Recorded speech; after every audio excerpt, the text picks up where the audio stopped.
આ ભાઈ એમ કહે છે કે ભાઈ મને છે ને આ અહીંયા ફરજ નથી બજાવવાની, બરાબર છે. માઇકમાં મારે બોલવાનું ન હોય, તમારે તમારી રીતે છે ને ટેસ્ટ આપી દેવાની, બરાબર. હું ઢાળમાં બોલું કે ન બોલું તમારે ઊભી રાખી દેવાની, એમ કહે છે આ ભાઈ, બરાબર. ભાઈ તમારું નામ શું છે ભાઈ? તમારું નામ સાહેબ, તમારું નામ કહેશો મને? તમારી ફરજ નથી આવતી એમને? તમે એમ કહો છો ને કે ભાઈ મારે અહીંયા બોલવાની ફરજ નથી, બરાબર. તો તમને આનો ભાગ પગાર શેનો આપે છે? તમારા પગાર શેનો આપે છે? તમે બોલ્યા કેમ નથી સાહેબ? તમે કેમ બોલ્યા નહીં કે ભાઈ મારે ઊભી રાખવાનું છે?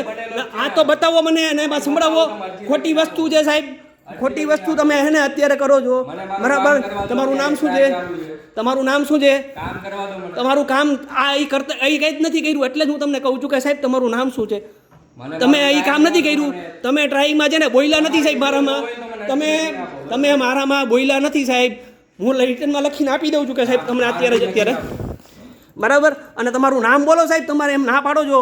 તમે સાહેબ ઊભા થઈને આવી ગયા બારે કે ભાઈ તમે આમ ન કરી શકો, તમે બોલો ને તમારું નામ શું? નામ વિડીયો ઉતારવો પડશે સાહેબ, કેમ કે ઓલરેડી તમે છે ને તમારી અહીંયા નિયમની વિરુદ્ધમાં તમે જાઓ છો, બરાબર છે.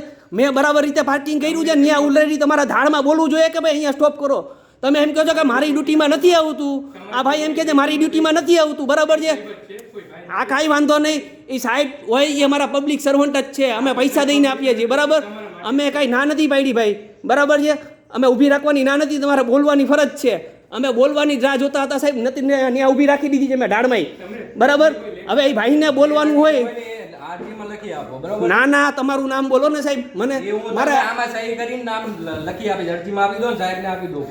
મારે અરજીમાં હું આપી દઈશ લેખિતમાં, તમે મને તમારું નામ આપો ને સાહેબ, એટલે હું વિડીયોમાં કરી શકું, બરાબર.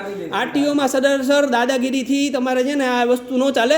તમે એમ કહી દો કે ભાઈ મારે બોલવામાં ન આવે, સિસ્ટેમેટિક નથી ચાલતું. તમે માઇકમાં બોલ્યા જ નથી સાહેબ કે ભાઈ આ રીતના હે ને સ્ટોપ કરો, બરાબર છે. તમારી ભૂલ છે, તમે સ્વીકાર કરો, બરાબર. તમે એમ કહો છો કે મારામાં ન આવે તો તમે માઇક લઈને શું કામ બેઠા છો સાહેબ? શેના માટે છો? ઢાળ ઉપર ચડાવવો એમ બોલ્યા છો. હવે ઢાળ ઉપર ચડાવીને પછી આ સ્ટોપ કરવાનું છે, એ ત્યારે બોલવાનું હોય તમારે, તો બોલ્યા કેમ નહીં તમે સાહેબ? તો મેં ઢાળ ઉપર રાખી દીધી હતી સાહેબ, બરાબર. તો તમે કેમ બોલ્યા નહીં? તમે બોલ્યા કેમ નહીં સાહેબ? એ મને કહો ને સાહેબ. તમે તમારી ડ્યુટી પૂરી નથી બજાવી તો મને કહો સાહેબ, મને મારો જવાબ જોઈએ છે, એટલે મને ખબર પડે સાહેબ, બરાબર. તમે બોલ્યા નથી સાહેબ, તો તમે શું કામ ના બોલ્યા મને જણાવી શકશો? એક તો તમારો વાજબી નથી સંભળાતો રે, બરાબર છે ને? આ ભાઈને કીધું મેં. હવે તમે એ વસ્તુ છે ને તમારે એ ભાઈને કીધું ને, મારે કેમ ન કીધું? તમે કેમ કીધું? આ ભાઈ નથી કીધું કે નથી કીધું? એને જો અહીંયા ઊભી નથી રાખી, બરાબર. તમે એ વસ્તુ કહો છો કે ભાઈ મારે નથી કહેવાનું આવતું, એ તમારી ડ્યુટીમાં નથી આવતું ને, તમારી ડ્યુટીમાં નથી આવતું સાહેબ. ડ્યુટીમાં આવે એટલું જ કહેવાનું હોય. તમને શું નથી આવતું? શું આવે છે? શું આવે છે? શું નથી આવતું મને કહો છો સાહેબ? અહીંયા પાર્કિંગ થઈ જાય એટલે ઓકે થાય ને? હા બરાબર. પછી આ ઊભી રાખવાનું કીધું તમે મને, તમે એમ જ કીધું. આ તમે એમ જ કીધું કે આગળ જવા દો, ઢાળ ઉપર ચડાવી દો, ઢાળ ઉપર ચડાવી દો. ના ઊભી, હજી તમે છે ને મિસ્ટેક કરો છો. હજી તમારી પાસે છે ને આ જોઈ લ્યો, ખોટી વસ્તુ છે સાહેબ.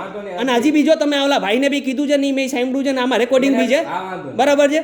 તમે આગળ જઈને નથી બોલ્યા. હું આડિયો ચાલુ જ છે સાહેબ, બતાવું છું.